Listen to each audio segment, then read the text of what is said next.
Around 3 years ago, I've never written any big coding project. I have no tech degree, no finance degree either, but I've been working as data engineer at one of the biggest banks in the world for 2 years, and I never planned any of this, never created a roadmap from A to B. Honestly, I just drifted into it. So if you think you need a tech degree to get into data engineering, I'm a living proof you don't. In this video, I will show you what data engineers actually do on a daily basis, particularly data engineers in financial industry, and the exact skills you need. I will show you the whole map and what this job really pays in finance. So no fluff, no fake roadmap, just the honest version from someone who got here without any of the things people say you need. Let's get into it. So long story short, data engineers are like porters.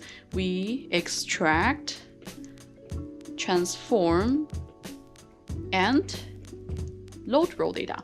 And we also move data like from point A to point B. Yeah, so that is ready for the end users to perform like further analysis. I actually never made any concrete plan to become data engineer. Initially, I was very attracted to data science and really wanted to land a role as data scientist because back then, people kind of commented it as a sexist job in the 21st century. Because it covers all sorts of things like getting insight into data, data visualization, machine learning, A/B testing, etc. I actually made it. My first role was a mix of data science and model development. I was helping the team develop some quantitative models given certain algorithms, but it turned out I didn't like it because, to be honest, I found it a bit boring. I generally hate being given a methodology and working only within the boundaries. I like creating recipes by my own.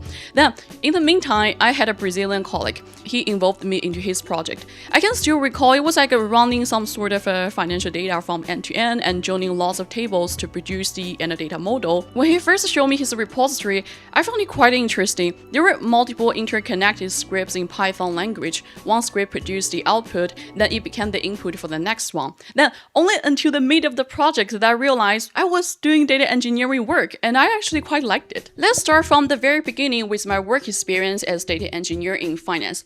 What does data engineer even do? So from the simplest, our job is to migrate data from point A to point B. It can be like from one database platform or just a script to another. And data integrations like ETL or ELT also happens during this process. They are called extract, transform, and load data. The difference is where you transform data, whether it's on the separate server before loading it into target system or directly on target system in which the raw data flows. Like in my case, I always download some financial data from one internal database, then do some data cleaning, joining it with other tables, calculating before loading it into another database. Then my colleagues will pull the data from there and do some further analysis like forecasting. It's more than that. As I'm working in finance, I think data engineering in finance is a bit of different from that in other industries, at least as per my experience and observation of what my colleagues have been working on. So we do lots of automation. So what does it mean?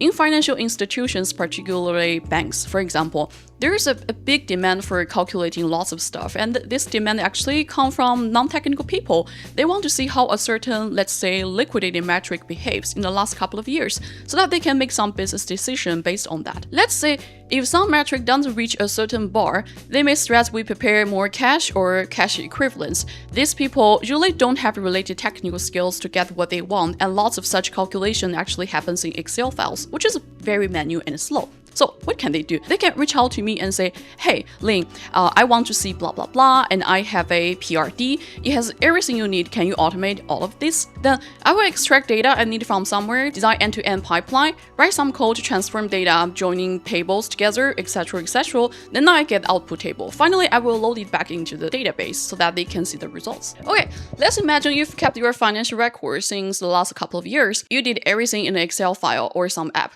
Then you're wondering how your Ango's coefficient looks like from year 2025. So it's your proportion of your total budget spent on food. You decide to calculate it, but you have data from the last couple of years. It's huge, trivial, and messy. Next to each expenditure item, there's some note like a restaurant, grocery store, or maybe someday you went to convenience store and bought some chocolate bar and kept it as snack. Or there's just a number and you don't even know where you spend your money on. Okay, as data engineer, let's design a pipeline to automate this. First of all, I'm going to load messy data into a module in Python language, and this is where ELT is happening. Imagine I code a function to label each expenditure as food or non-food based on certain keywords. Let's just call it like def food, non-food category. The input should be a string called like keyword.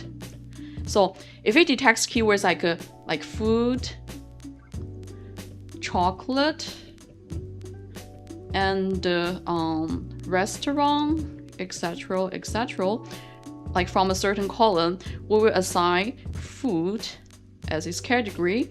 Other items will automatically go to non-food. Okay, cool. Imagine we click run button, and here we go. We got cleansed and transformed data with like food and non-food category. Then I'm going to feed this output data into the next Python script for calculation. Then what happens next?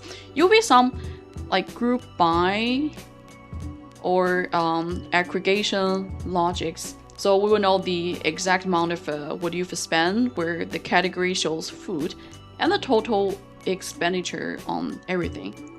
Finally, I got your percentage. One more thing I want to do, I'm going to transport the result and the table here to some database through, let's say, API. So this is eventually where they are going to land.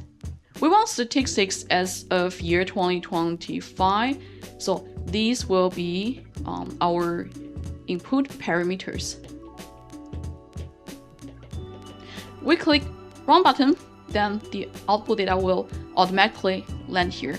This pipeline is also reusable. We can change parameters to 2026 or let's say 2024.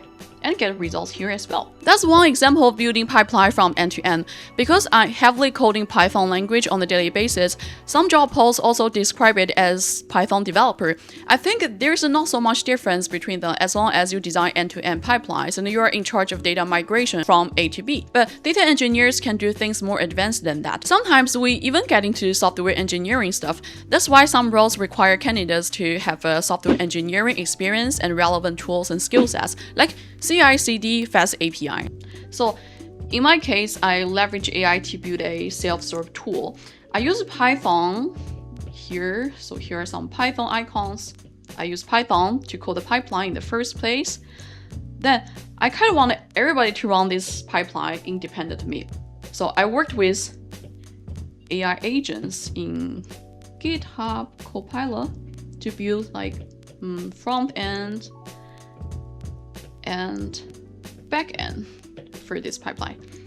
Then it became like a web application where everybody in the company can visit and get what they need just by setting up some parameters and then clicking the run button. So that's the job. From just moving data to automating away someone's whole Excel nightmare to basically building software. But here's a question you are probably asking by now. What do you actually need to know to do all of this? Let me draw a pyramid for you. So the first layer of skills are fundamental and non-negotiable. They are SQL and Python. Of course, SQL is for data extraction, and Python is for all sorts of shit like data transformation, loading, or pipeline design and orchestration. Also, if you are in finance, you need some like basic domain knowledge, like different types of risks, financial instruments like stock, bonds, derivatives, like how interest rate movement impact their prices. Okay, let's go one layer up. Here, you need to work with cloud environment. The most used ones are AWS, Snowflake, Google Cloud. You also need to be familiar with some like data platform like Databricks. Then, in the third layer, you need to know Git, like GitHub, and perhaps Docker as well. And these tools are used for better collaboration with your teammates, like version control and CI/CD. Okay, then on top of the pyramid, we will have the most advanced skills for data engineers. The toolkits include API and some backend frameworks like Fast API or Flask API. They're both based on Python. So according to this, you need to know a bit of API endpoints design. Okay, so we got 4 layers of skill sets, but there's a bottom. There is bottom, I forgot. And this is, of course, AI. Now, I literally cannot work without AI on all of this stuff. And based on my experience, here are tools and skills I recommend you master. Number 1 is for sure vibe coding with AI agents. I use GitHub Copilot at work and Cursor AI for my personal projects. You may as well try Cloud Code or Codex. And to coordinate with AI agents well, you'd better be good at prompt engineering, context engineering, etc. And overall, if you stand at the bottom of the pyramids as data engineer and looking upwards, you will gradually get into software engineering. This AI layer at the bottom is exactly why people like me can do this job today without CS degree. This brings us to the question you've been waiting for since the very beginning.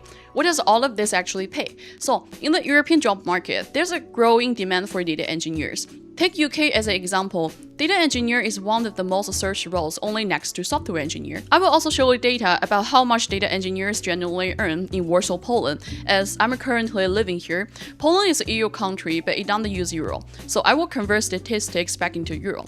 For entry-level jobs, they pay roughly from 2,317 to 3,244 euros. If you jump to mid-level, you will earn 4,171 to around 5,000 euros. Senior data engineers can earn more than 6k euros, particularly those living in Warsaw and having B2B contracts.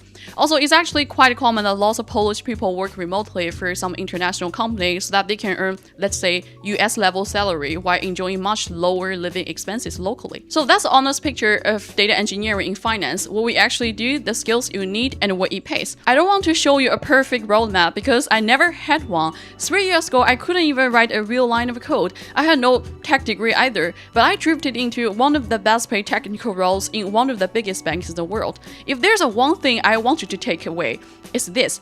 You don't need anybody's permission. You don't need the right background either. You just need to be curious enough to open someone's massive repository and ask, wait, what's going on here and how does it work? Today, you've got AI to figure out everything for you. So if you're thinking about getting to data engineering, stop waiting for the perfect plan. Just start. And if you want to see how I actually use AI to build real products with no CS degree, that's a video right here. I will see you in the next one.